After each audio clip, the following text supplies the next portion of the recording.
you're aware that you have stands, right? You have a very loyal fan base, okay? And you know this because I told you this the very last time I played against you. You and Ray Allen are the only two guys that I ever asked for a piece of memorabilia from. And I said, hey, man, this is the last time I'll play against you. Can I get your jersey after the game? Sign it. You were nice enough to do it. Appreciate it.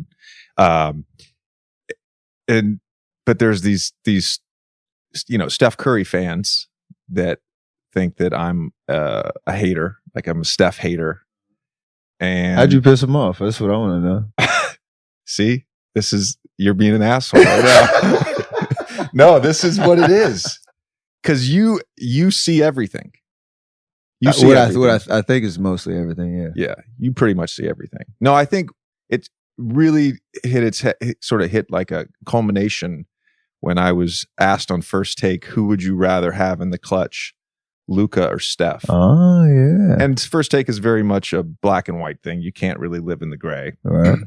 So I chose Luka. And my gist of it was he's got more size, and this year his clutch stats are better. That was the gist of it. And for like 6... Damn, you did it on like 10 games of a sample size? No, this was last season. Oh, last season. Okay, I thought this was like during the playoffs last season. I just literally, I was like, it was like one of those 5-minute segments, and I was like, I'm gonna go look up clutch stats. Very just rational argument here. I'm like, Luka's slightly better. All right, that's the thing. Do you feel like you've always been that way, where you've seen everything, or did you develop that? I think I developed it mostly trying to rationalize the chaos of like that 5-year run that we were on.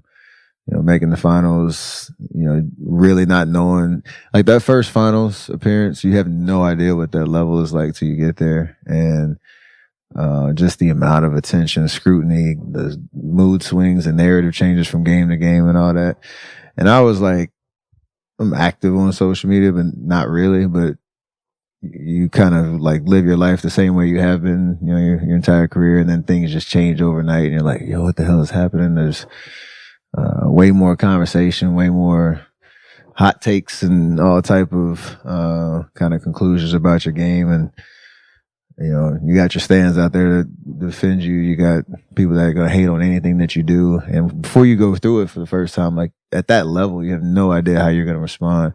And I found that it's nice to be aware of what's going on and also develop a sense of like comfortability in who I am, because you're going to get asked about stuff. You're going to have, it's 82 games in 9 months of your life. And even now the NBA is 24/7, 365 news cycle.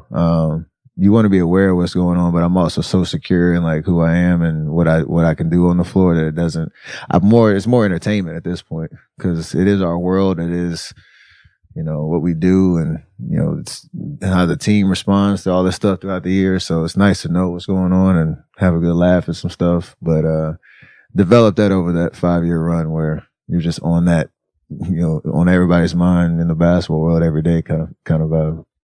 I think it was Iguodala, but I believe he said that if you have a bad shooting first half, you go on Twitter to read the comments. That was I started that during that run, yeah. Andrew Bogut was the first one that kind of called me out on That's it. right. It was Bogues. And it's funny because he actually was kind of bold enough to ask me, like, what are you, in the locker room, like, what are you looking at right now? I'm like, on my phone.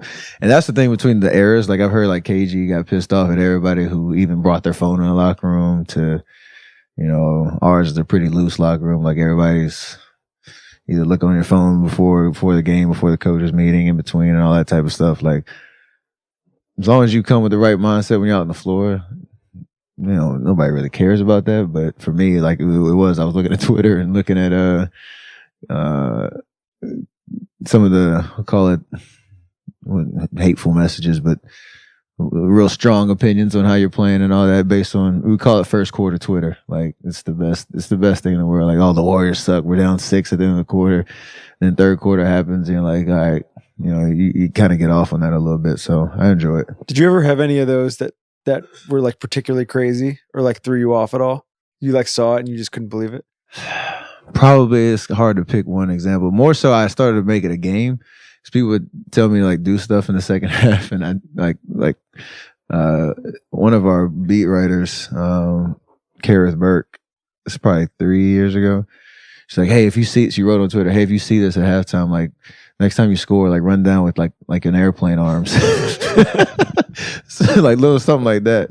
And I read it and I was laughing, didn't think none of it. I made my first shot come out the halftime and I literally did it. She loved it. So, little stuff like that you just have fun with because it's a long season, man. I gotta try to have some fun as much as possible. As always, thank you for listening to the show.